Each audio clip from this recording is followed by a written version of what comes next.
இன்றைய நற்செய்தி யோவான் நற்செய்தி அதிகாரம் 13 இறை வார்த்தைகள் 1 முதல் 15 வரை. பாஸ்கா விழா தொடங்கவிருந்தது. தாம் இவ்வுலகத்தை விட்டு தந்தையிடம் செல்வதற்கான நேரம் வந்துவிட்டது என்பதை இயேசு அறிந்திருந்தார். உலகில் வாழ்ந்த தமக்குரியோர் மேல் அன்பு கொண்டிருந்த அவர்கள் மேல் இறுதி வரையும் அன்பு செலுத்தினார். இயேசுவை காட்டிக் கொடுக்கும் எண்ணத்தை அலகை சீமோனின் மகனாகிய யூதாஸ் இஸ்காரியோத்தின் உள்ளத்தில் எழ செய்திருந்தது.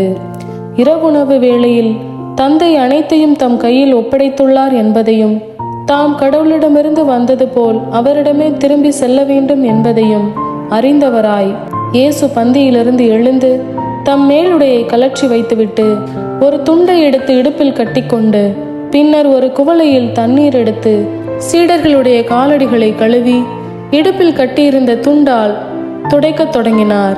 சீமோன் பேதுருவிடம் இயேசு வந்தபோது அவர், ஆண்டவரே, நீரா என் காலடிகளை கழுவப் போகிறீர் என்று கேட்டார். இயேசு மறுமொழியாக, நான் செய்வது இன்னதென்று இப்போது உனக்கு புரியாது, பின்னரே புரிந்து கொள்வாய் என்றார். பேதுரு அவரிடம், நீர் என் காலடிகளை கழுவ விடவே மாட்டேன் என்றார். இயேசு அவரை பார்த்து, நான் உன் காலடிகளை கழுவாவிட்டால் என்னோடு உனக்கு பங்கில்லை என்றார்.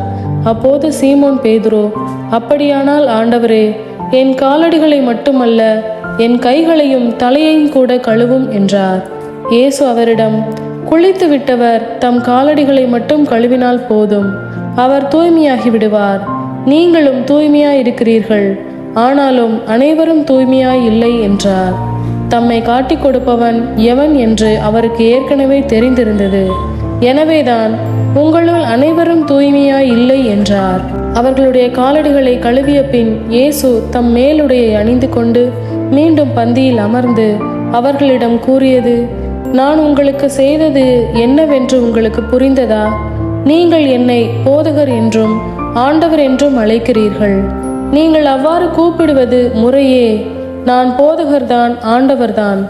ஆகவே ஆண்டவரும் போதகருமான நான் உங்கள் காலடிகளை கழுவினேன் என்றால், நீங்களும் ஒருவர் மற்றவருடைய காலடிகளை கழுவ கடமைப்பட்டிருக்கிறீர்கள்.